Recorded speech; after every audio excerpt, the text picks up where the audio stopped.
নমস্কার, কেমন আছেন সবাই? এলিয়ার গৃহকোণের আরো একটি নতুন ভিডিওতে আপনাদের সবাইকে স্বাগত। এটা ছিল রবিবারের একটা গল্প। দিনটা ছিল রবিবার, সকাল 6:30। কিন্তু আর 5টা রবিবারের মতো আজকের রবিবারটা ছিল না, ছিল একদম ভিন্ন।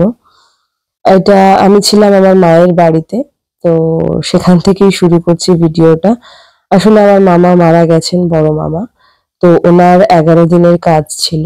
13 দিনের দিন আমি যেহেতু যেতে পারবো না, সেই জন্য 11 দিনের দিনই গেছিলাম, যেহেতু রোববার পড়েছিল, স্কুল ছিল না।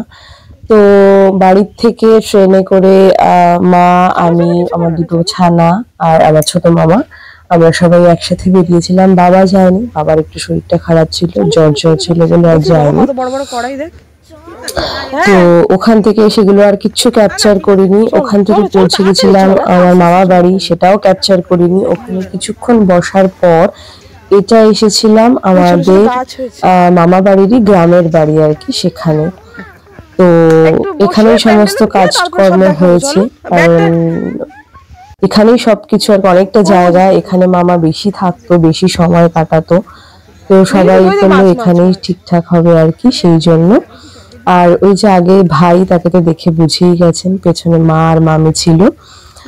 সবটা ক্যাপচার করা সম্ভব হয় না আসলে। এটা ভেড়ি পুরোটাই, অনেকটা জায়গা জুড়ে। যতটা আমার পক্ষে দেখানো সম্ভব হবে আমি দেখাবো আপনাদের, আমার দাদুর বানানো সমস্ত কিছু। তারপরে বড় মামা, ছোট মামা, ভাই, এরা সবাই আর কি এখন এই করছে। ভাই চাকরির পাশাপাশি এটাও করে, ছোট মামাও তাই। তো এই যে আমার মেয়েরা এনেছে মুড়ি, দেবে মাছকে খেতে।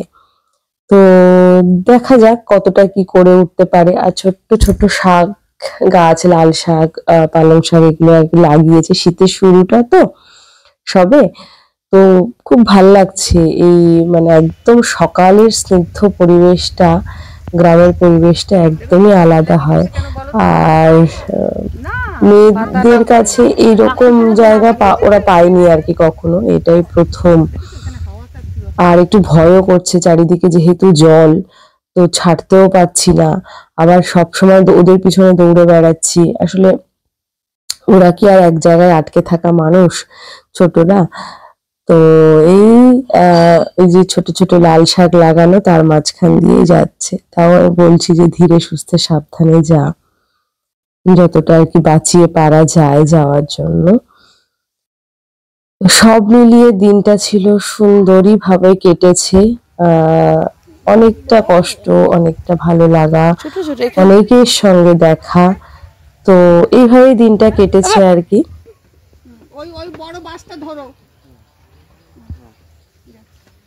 এই যে ভাই দেখুন, ওরা মাছকে খাওয়াবে বলে ভাই বললো ঠিক আছে আয়, তাহলে বাঁধিস না, মামাকে খুলে দিতে বল। আর নিয়ে গেছে ওই যে 1 প্যাকেট মুড়ি, সেটাকে দেবে। মুড়ি কি আর যায়, হাওয়ায় উড়ে চলে যাচ্ছে অন্যদিকে। তাও ওদের খুশি, ওদের ভালো লাগা, এটাই হচ্ছে সব। মা তো প্রতিদিনই প্রায় গেছে, আমার পক্ষে আর যাওয়া সম্ভব হয়নি। যেদিন মারা গেছিলেন সেদিন আমি ছিলাম হসপিটালে। এই ভিডিওটা অনেক পরে পোস্ট করছি, কারণ এই সিচুয়েশন, এই ঘটনা সমস্ত ভাইফোঁটার দিন হয়েছিল আর কি। মামা মারা গেছেন ভাইফোঁটার দিন। আমি একটা পোস্টও করেছিলাম যে ভাইফোঁটা দিতে পারলাম না, তো তারপরেই ইচ্ছা করছিল না ভিডিও পোস্ট করতে। তা ভাবলাম যখন করেইছি একবার ছেড়েই দিই, আপনারাও দেখে নেবেন চারিদিকের পরিবেশটা। তো ওই আমার ওই বাউন্ডারির পাশে ওই পাঁচিল দেওয়াটা হচ্ছে মানে আমাদের বাউন্ডারি, মামা বাড়ির বাউন্ডারি, তার ওই পাশেই কচুরিপানা ফুল দেখা গেল, ফুল গাছ। বহুদিন পরে এরকম দেখলাম। আসলে এইগুলো না ওই গ্রামের দিকেই আর কি একটু পাওয়া যায়, নিরিবিলি জায়গায়। আর এখানে রয়েছিল প্রচুর টক শাকের গাছ। এই যে টকের পাতা, মানে মা আগে খুব রান্না করতে, এই যে কত শাক, মানে আর একটু বড় হলে তুলে আনতাম। ছোট ছোট কি আর তুলে নিয়ে আসবো। তো ওদেরকে নিয়ে না ওই পাশ দিয়ে হাঁটতেও ভয় করছে, কিসে বেঁধে যায়, বেঁধে আবার পড়ে যায়, চারিপাশে জল। জলের হাওয়াতে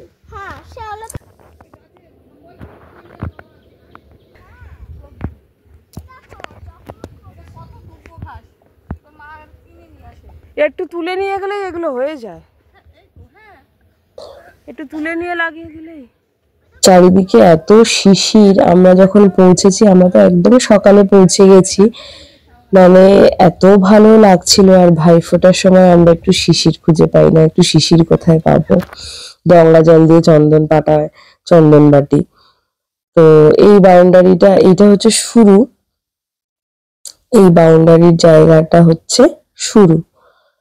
তারপরে তো ওদিকে আরো রয়েছে, যতটা আমার পক্ষে সম্ভব আমি আপনাদের দেখাবো, কারণ দুপাশে পুকুর, মাঝখানের ওই সরু জায়গা দিয়ে দুটো বাচ্চাকে নিয়ে যাওয়া আমার পক্ষে একদমই সেফ বলে মনে হয়নি, তাই বেশি দূর যাইনি। আর এই বাড়িটা ছিল আদি বাড়ি, হ্যাঁ এখন আর নেই, এরকম যেরকম দেখছেন এটা এই রকমই ছিল, প্রথম থেকে দেখে আসছি। মারা যখন ছোট তখনও এটা এই রকমই ছিল। এখানে একটা দিদা থাকতো, আমরা বলতাম বুড়ি দিদা বলে, তো ওই দিদাই সমস্ত কিছু দেখাশোনা করতো।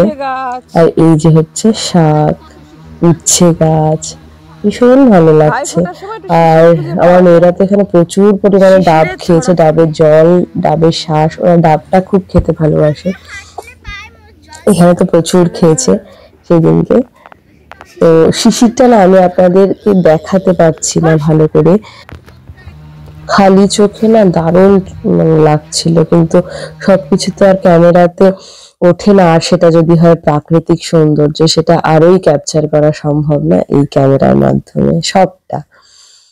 তো এইখান থেকেই হচ্ছে ভেড়ির পুকুরগুলো সমস্ত শুরু। আর মেয়েরা বলছে সেগুলো কি নোংরা জল, এত কি আর পরিষ্কার রাখা সম্ভব? আর এই যে হচ্ছে যতটা দূর দেখা যাচ্ছে আর কি, তত দূর আরো আছে, কিন্তু ওদিকে আর যাইনি আমি, কারণ যাওয়া সম্ভব নয়। আর এরই ঠিক অপোজিটে আর একটা রয়েছে, এটা ছোট মাছ, আর মাছের সাইজ অনুযায়ী এক একটা পুকুরে এক একটা মাছ ছাড়ে। তো এইখানেই বসেছিলাম অনেকক্ষণ, ভালো লাগছিল, বেশ খোলা জায়গা। ওই দেখুন গাছ থেকে তুলে যে ফুলগুলো এনেছিল সেইগুলো মাথায় লাগিয়ে নিয়েছে। তো যাই হোক, এখনো তো কেউ আসেনি, শুধুমাত্র আমরা আর আমার মেয়েগুলো প্রচন্ড বোর হয়ে যাচ্ছে, কারণ আমার বোনের মেয়েটা এখনো আসেনি, আরো কেউ আসে, আত্মীয় স্বজনরা কেউ আসেনি। আর আমি যেহেতু ওদিন বাড়ি ফিরবো, আর আমার বাড়ি থেকে এটা যেহেতু অনেকটা দূর, সেজন্য আমি কি করেছি, বেশি সময় নষ্ট করিনি, দুপুরবেলা লাঞ্চ করার সঙ্গে সঙ্গে বেরিয়ে গেছি। আর সেজন্য মাও আমার সঙ্গে বেরিয়ে গেছিল, মাও থাকতে পারেনি। 10টা-11টার দিকে রিলেটিভরা সবাই ঢুকছিল, তারপরে আর বেশিক্ষণ আর কি ইয়ে হয়নি। আর ওইখানে একটা ব্যাঙ জলের মধ্যে ভেসে বেড়াচ্ছে, ওটা দেখে যে আমার মেয়েদের কি খুশি, সে তো আর কিছু বলার নয়। আর এই যে মাছ, ওরা মাছ দেখবে বলে বলা হয়েছিল, তো যিনি আর কি থাকেন তিনি মাছ খেতে দিচ্ছিলেন, তো তখন ওই মাছগুলো আর কি দেখা যাচ্ছে। আর এত সুন্দর মানি প্লান্ট আর লঙ্কার গাছ, উফ, এই লঙ্কাগুলো তো আপনারা অনেকেই জানেন, ওই কালো কালো লঙ্কা উপর দিকে থাকে, আর এই যে বেগুন, মানে এই জিনিসগুলো রান্না করলে তার টেস্টই আলাদা হবে। ওই যে ওনাকে মা বললো যে একটু মাছ দেখবে, ওরা একটু মাছ দেখিয়ে দাও, তো বললো ঠিক আছে, তাহলে মাছকে খাবার যখন দেবে তখনই তাহলে ওরা দেখতে পারবে। তো উনি যাচ্ছেন আগে আগে মাছকে খাবার দিতে, আর আমরা যাচ্ছি পেছন পেছন। আর বাড়িটা কিন্তু পেছনে ফেলে রেখে এসছি আমরা। এই যে মাছকে খাবার দিচ্ছেন, আর এইখানে ছিল নৌকা, যেটা থাকে আর কি মাছ ধরার সময়, তো নৌকা তো যেতেই হয় ভেতরে। এই যে দেখুন, মেয়েরা তো এগুলো প্রথম দেখছে, আর প্রচন্ড এক্সাইটেড ছিল ওরা, প্রচন্ড পরিমাণে। এরকম ভাবে তো ওরা কখনো দেখেনি, এটাই ওদের ফার্স্ট। এই যে মাছের খাবার, মানে আমারই দেখে এত ভালো লাগছিল, এত সুন্দর, এত সমস্ত মাছের মুখগুলো উঠে আসছে, দারুণ লাগছিল। আর ওদের কাছে তো আরো বেশি ভালো লাগবে, কারণ এটা এইরকম দৃশ্য ওদের কাছে প্রথম এটা দেখা। তো ওরা মজা করেছে, অনেকটা মজা করেছে জায়গাতে। হ্যাঁ, খেলার বন্ধুটা পরে এসেছিল, কারণ আমার বোনের মেয়েটা পরে এসেছিল অনেকটা, তো ততক্ষণ পর্যন্ত আমি এই সমস্ত করে বিজি রাখছিলাম। আর এই যে হচ্ছে যত দূর পর্যন্ত চোখ যাচ্ছে সব হচ্ছে আমার দাদুর আর কি তৈরি, এগুলো নিজে হাতে তৈরি। তো এখানেও মাছ আছে, কিন্তু এইখানের মাছগুলো সাইজ একটু বড়, আর আগে যেটা দেখালাম ওইখানের মাছগুলোর সাইজ হচ্ছে একটু ছোট, ওই 1 কিলোর মধ্যে আর কি, 1 কিলো 1 কিলো 200-র মধ্যে, ছোট থেকে 1 কিলো 200-র মধ্যে। আর এই দিকের গুলো একটু বড় বড়। তো ওই যে যতটা দূর চোখ যাচ্ছে আর কি, তত দূর পর্যন্ত। এখান দিয়ে যাওয়া কিন্তু মেয়েদেরকে নিয়ে একদমই সেফ নয়। তো ওরা যেতে চাইছিল, তো আমি ভয় পেলাম, আমি বললাম যে না থাক, যাব না। অনেকদিন পরে এরকম মানে খোলা বাতাসে নিঃশ্বাস নিয়ে না ভীষণ ভালো লাগছিল। আর এই যে খোলা জায়গার যে একটা হাওয়া, তার যে একটা সৌন্দর্য, তার যে একটা তৃপ্তি, এর তৃপ্তিটাই আসলে আলাদা, এর ভালো লাগাটাই আলাদা। ওই যে একটা মোচা ঝুলছে, তাই মেয়েকে বলছিলাম ওই দেখ একটা মোচা ঝুলছে, তুমি এবার বলছে হ্যাঁ হ্যাঁ তুমি যাও গিয়ে পেড়ে নিয়ে আসো। তো এবার ওখান থেকে মাছ টাছ দেখা কমপ্লিট। এবার বললাম ঠিক আছে চল, আর ভালো লাগছে না, এতক্ষণ ধরে দাঁড়িয়ে দাঁড়িয়ে দুদিন নিয়ে ঘুরে বেড়াচ্ছি, এবার গিয়ে একটু বসি আর চল একটু ব্রেকফাস্ট করে আসি। আর ওই যে উনি দেখুন, বেশি পণ্ডিত হলে যা হয়, উনি ঘুরে আসতে গিয়ে ওই জলের মধ্যে দিয়ে আসবে, কারণ যেখানে রান্না হচ্ছে ওরা তো সমস্ত ধোয়াধুয়ি করে ওখানেই রাখছিল, তো উনি জলের মধ্যে আসবে। আমরা ওদিক থেকে ঘুরে আসতে আসতে দেখছি ভাই কিন্তু কাজে বসে গেছে। এই যে হচ্ছে আমার মামার ছবি।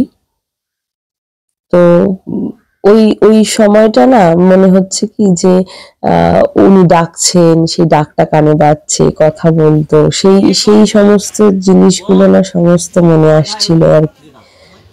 তো ওই যে রান্না চলছে, এর মধ্যে কিন্তু আমরা আমাদের ব্রেকফাস্ট করেও নিয়েছি। আর এখন এই যে সমস্ত লোকজন এসে গেছে, আমার মায়ের বাপের বাড়ির সমস্ত সবাই, আর আমার মেয়েদের ঝুলি তো ভর্তি হচ্ছে চকলেটে। এবার ওই শ্রাদ্ধ ওইখানেই লাগবে একটু মাছ, তো এখানে এসেছিল মাছ ধরতে, তো মেয়েদের বললাম চল চল মাছ ধরা দেখতে যাবি, দেখিস তুমি কোনোদিনও কি করে ধরতে হয়। তো ওই ওদেরকে সমস্ত কিছু আর কি বলছিলাম। আর যিনি ছিলেন তিনিও সবকিছু বলছিল, এটা এরকম, এটা এই। তো এই জিনিসগুলো আমরা দেখে অভ্যস্ত, কিন্তু এই ছোট্ট ছোট্ট যে ছানারা তারা কিন্তু দেখে অভ্যস্ত নয়। আজকালকার বাচ্চারা এই গ্যাজেটের যুগে ওরা কিন্তু প্রচুর জিনিস মিস করছে, যেগুলো আমরা দেখে এসছি, ন্যাচারাল জিনিস। এই জিনিসগুলো এখন আর কোথায় পাবে ওরা? আমি যেখানে থাকি সেখানে খোলার একটু জায়গা নেই যে ওরা খেলবে, আর মাছ ধরা তো অনেক দূরস্থ। তো সেই জন্য হাজার কষ্ট হলেও না আমি একটু গেছিলাম, যাতে এই পরিবেশটা ওদের একটু দিতে পারি, ওরা একটু এনজয় করতে পারে, ওরা একটু দেখতে শিখুক, চিনতে শিখুক যে এরকমও কিছু হয়। মাদের ছোটবেলাটা এরকমও কেটেছে, মোবাইল, টিভি, ল্যাপটপ, ট্যাব এগুলো ছাড়াও মাদের জীবনটা এরকম কেটেছে। আর তাজা মাছগুলো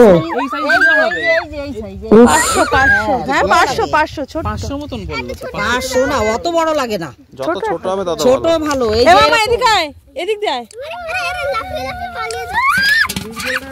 বাপরে, একটা একটা একটা একটা যে কোনো একটা দাও, আর দিও না, আর দিও না, এত গেল গেল বড়গুলো এদিকে স্পেশাল এইটা তো লাগবে। হ্যাঁ ওইগুলো আর লাগবে না, একটা একটা একটা দাদা একটা, কিন্তু এত বড় মাছ পড়ায়, ও রুই মাছ, ছোট মাছ পড়ে যায় না এখন। এইরকম জ্যান্ত মাছ ধরা ওরা তো দেখেইনি কোনোদিনও। তো যাই হোক, ওগুলো সমস্ত কাজ হয়ে গেছে, এবার আমরা বসেছিলাম লাঞ্চে। তারপর বেরিয়ে যাব। ক্যামেরা আমার হাতে নয়, আমাকে দেখা যাচ্ছে যখন, বুঝতেই পারছেন। ভাই ছিল, ভাই তুলে দিচ্ছিল ক্যামেরা, বললে আমি তুলে দিই দিদি। আর এটা হচ্ছে মায়ের মামা, এখানে হচ্ছে সব মায়ের বাপের বাড়ির পরিবার। তো ওরা বসেছে, আমরা এবার বেরিয়ে যাব। এই যে এখানে চলছে গীতা পাঠ, চণ্ডী পাঠ হবে, তারপরে নাম সংকীর্তন হবে। এই যে স্কুলটা দেখছেন, এটা আমার দাদুর বানানো স্কুল, আর এখানেই ওনার মূর্তি স্থাপন করা আছে। আর এখানে এটা একটা আছে বয়েজ হস্টেল। যারা আগে দূরে থাকতো তারা এসে পড়াশোনা করতে তাদের অসুবিধা হতো, সেই জন্য এখানে ওই যে দূরে নীল, এটা কিন্তু আমার দাদুর নামে তৈরি বয়েজ হোস্টেল। মা দেখাচ্ছে এখানেই আমার দিদা চাকরি করতে। এই যে ভবানী মোহন মজুমদার স্মৃতি ভবন, এটা হচ্ছে বয়েজ হস্টেল। আর তার পাশেই রয়েছে গার্লস হস্টেল। এরকম 45টা স্কুল উনি করেছিলেন, তার মধ্যে এই দুটো আপনাদের সাথে শেয়ার করলাম। তো ভীষণ ভালো লাগছিল এই জিনিসগুলো দেখে, ভীষণ প্রাউড ফিল হচ্ছিল জানেন তো এই সমস্তগুলো দেখে। যখন মূর্তি স্থাপন হয় তখন সবাই ছিলাম আমরা, অনেকদিন আগে স্কুল কর্তৃপক্ষই এটা করেছিল ভিতরে। এটা হচ্ছে গার্লস স্কুল, আগেটা বয়েজ স্কুল, তার মাঝখানে ছিল হস্টেল। তো আজ এই অবধি, আবার দেখা হবে অন্য কোনো দিন অন্য কোনো ভিডিওতে।